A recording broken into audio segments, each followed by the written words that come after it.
नमस्कार दोस्तों, एक बार फिर से आपका स्वागत है हमारे हिंदी न्यूज चैनल न्यूज 555 में। और दोस्तों, जैसा कि आपने देखा कि हाल ही में जम्मू कश्मीर के अनंतनाग से आई खबर ने पूरे देश को झकझोर दिया। जी हाँ मेरे दोस्तों, हमारे देश के 4 बहादुर सिपाही एक बार फिर से भारत माता की रक्षा करते हुए शहीद हो गए हैं।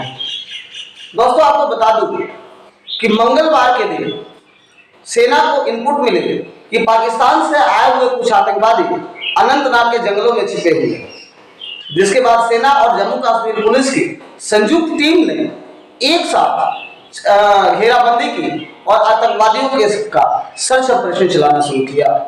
लेकिन शाम होने तक आतंकवादियों के ठिकानों का कहीं कोई पता नहीं चला और ऑपरेशन को बंद कर दिया। फिर तड़के सुबह बुधवार को रोशनी के बाद ऑपरेशन को शुरू किया गया और उसके बाद आतंकियों के लोकेशन को ट्रेस कर लिया।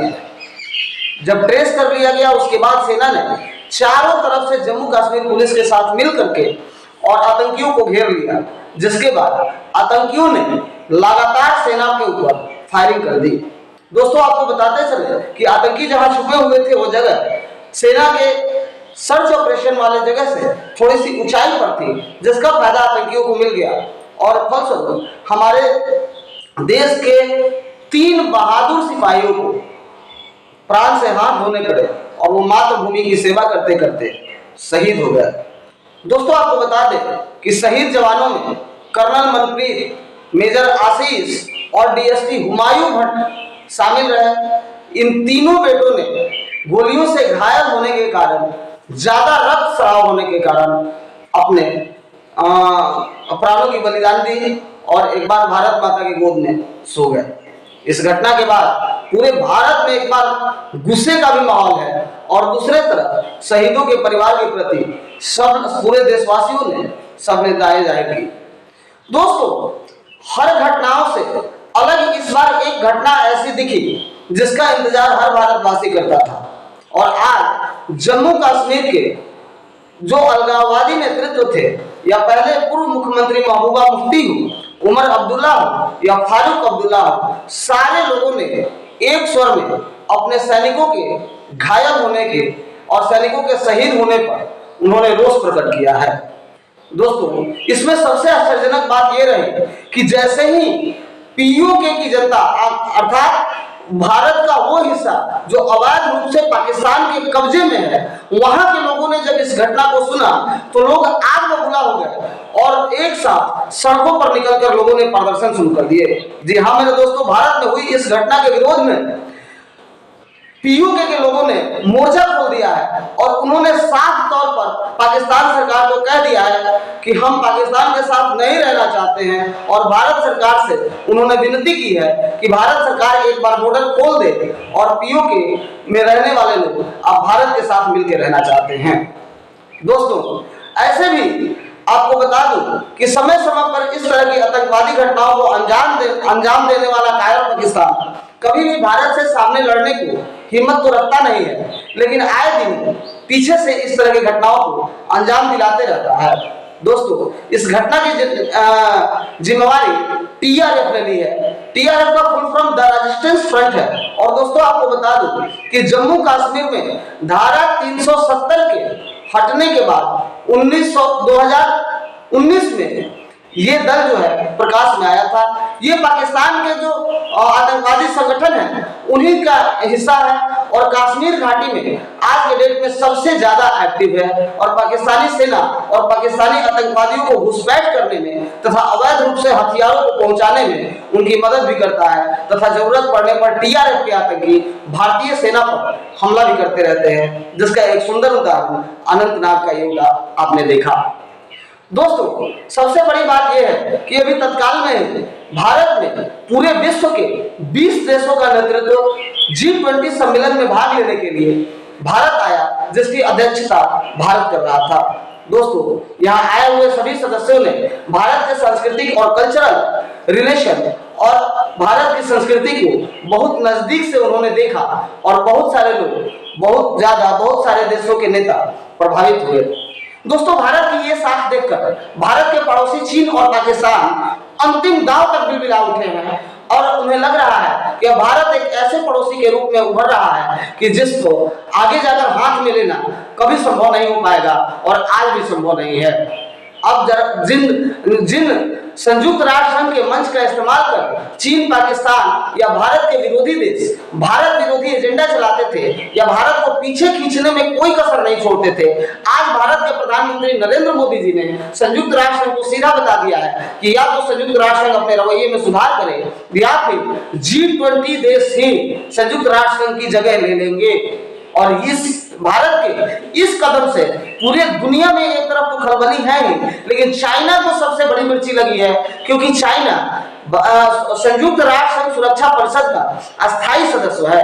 दोस्तों आपको बता दें कि एक समय में यह सदस्यता भारत को मिल रही थी, लेकिन वर्तमान प्रधानमंत्री जवाहरलाल नेहरू ने अपने को अक्षम मान करके और चीन को भाई कहते हुए ये दर्जा उन्होंने चीन को दिला दिया था। और उसके बाद आप देख ही रहे हैं कि चीन किस तरह का हिंदी चीनी भाई भाई का रवैया उस समय से निभा रहा है। 1962 के युद्ध में उसने भारत के एक बड़े भूभाग पर कब्जा कर लिया।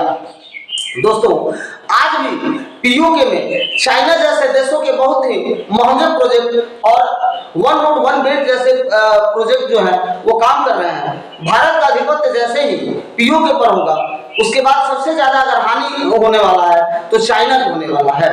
यह देख करके चीन एक तरफ से बिलबिला गया है और अंदरूनी तौर पर आतंकियों को सर दे रहा है, जिससे शांत भारत जो अपने विकास के क्षेत्र में अग्रसर है उसको किस तरह से उकसाया जाए। हालांकि चाइना एक बार भारत से उलझने का नमूना देख चुका है और भारतीय सैनिकों ने 40 चीनियों के गर्दन को मरोड़कर गलवान घाटी में गलवान नदी के अंदर तैरने को मजबूर कर दिया था। वो दिन अभी तक चीन भूला नहीं होगा।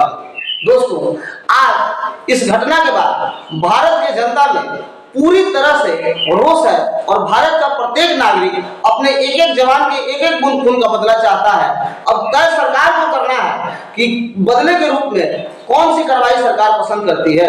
हालांकि देश के हर कोने से मांग आ रही है कि उपयुक्त समय है और उपयुक्त दस्तूर है कि पीओके को इसके बदले के रूप में भारत के अंदर मिला लिया जाए। इससे बड़ी कार्रवाई नहीं हो सकती है। एक तरफ भारतीय प्रधानमंत्री इंदिरा गांधी जी ने पाकिस्तान के 2 टुकड़े करने के प्रति वचनबद्ध थी और उन्होंने 2 टुकड़े कर दिए थे। तीसरा विकल्प प्रधानमंत्री मोदी जी के सामने है कि वो पाकिस्तान के 3 टुकड़े कर सकते हैं और पीओके गिलगित और बाल्टिस्तान जैसे इलाके जहां के लोग जनमत संग्रह में ही भारत के साथ हैं और भारत के साथ आना चाहते हैं, वहां बाउंड्रियां खोल दी जानी चाहिए और धीरे धीरे पीओके को देश के अंदर मिला लेना चाहिए। दोस्तों ऐसा अंदेशा भारत में विपक्षी दलों को भी है कि अब धीरे धीरे पीओके भारत के अंदर आ जाएगा, तो कहीं ना कहीं ये जो विपक्षी दल हैं उनके अंदर एक भय भी है कि अगर ऐसा होता है तो इसका क्रेडिट धारा 370 और राम मंदिर की तरह बीजेपी फिर ले लेगी। इसलिए विपक्ष ने भी एक राग अलापना शुरू किया है और उन्होंने कहा है, कांग्रेस के नेता मल्लिकार्जुन खड़गे का बयान आया है और उन्होंने कहा है कि पहले से ही पीओके हमारा था और हमारा ही रहेगा। अगर पीओके भारत के अंदर आ भी जाता है तो ये भारत के लोगों का एक दूसरे के साथ मिल जाना है, इसमें सरकार को किसी भी तरह की उपलब्धि गिनाने और बताने की जरूरत नहीं है। जबकि न्यूज ट्रिपल 5 ये सवाल करता है कि आज 10 सालों के अंदर ये सिचुएशन बनी कि पीओके के लोग भारत में आके मिलना चाहते हैं, लेकिन पिछले 70 साल ऐसा सिचुएशन क्यों नहीं बने? इसका जवाब कांग्रेस और बाकी विरोधी दलों को जरूर देना चाहिए। सबसे पहले हम भारत माता के उन वीर सपूतों को श्रद्धांजलि देते हैं जिन्होंने हंसते हंसते भारत माँ के कदमों में अपने प्राणों को निछावर कर दिया। दोस्तों इसमें बड़ी भावनात्मक बात एक रही कि चौथे सैनिक के रूप में हमने जिस शहादत को गिना है वो शहादत भी बहुत ही लाजवाब है, जिसको याद रखने लायक है। ध्यान रखो दोस्तों, आपको बता दूं कि कैंट नामक एक सेना में काम करने वाला कुत्ता था जो पूर्णतः प्रशिक्षित और सेना का कुत्ता था। वो अपने हैंडलर के जान बचाने के लिए उसने अपने प्राणों की बाजी लगा दी और उसको गोली लग गई और कैंट की मृत्यु हो गई। दोस्तों आपको बताते चले कि कर्नल मनप्रीत और मेजर आशीष का अंतिम संस्कार, मोहाली के रहने वाले कर्नल मनप्रीत का अंतिम संस्कार उनके पैतृक गांव भड़ौजिया में हुआ। वहीं पानीपत के मेजर आशीष धौचक का अंतिम संस्कार उनके पैतृक गांव बिंझौर में किया गया। जम्मू कश्मीर पुलिस के शहीद डीएसपी हुमायूं भट्ट को गुरुवार को उनके पैतृक गांव बड़गाम में सुपुर्दे खाक किया गया। दोस्तों आपको बता दें कि मेजर आशीष धौचक से जब उनके दोस्त पूछा करते थे कि तुम इतने सीधे साधे हो और किस तरह तुम कश्मीर में अनंतनाग जैसे जगह पे मेजर बन के आ गए, तुम बताओ तुम आतंकियों को कैसे मारोगे, तो उसका जवाब बड़ी गौरव के साथ आशीष धौचक दिया करते थे कि ये जाकर तुम आतंकियों से जब युद्ध होगा तो उनसे पूछना। और आज हमारा बेटा हंसते हंसते भारत माँ के कदमों में अपने शीश को चढ़ाकर चला गया। हम आजीवन उनके इस बलिदान को भी याद रखेंगे और पूरे भारत के लोग उनके परिवारों के साथ संवेदनाएं व्यक्त करते हैं। दोस्तों इस घटना पर और भी हम प्रकाश डालेंगे, लेकिन तब तक के लिए जय हिंद, जय भारत, वंदे मातरम। राकेश कुमार पांडे की report, news 245 days, new Delhi bureau.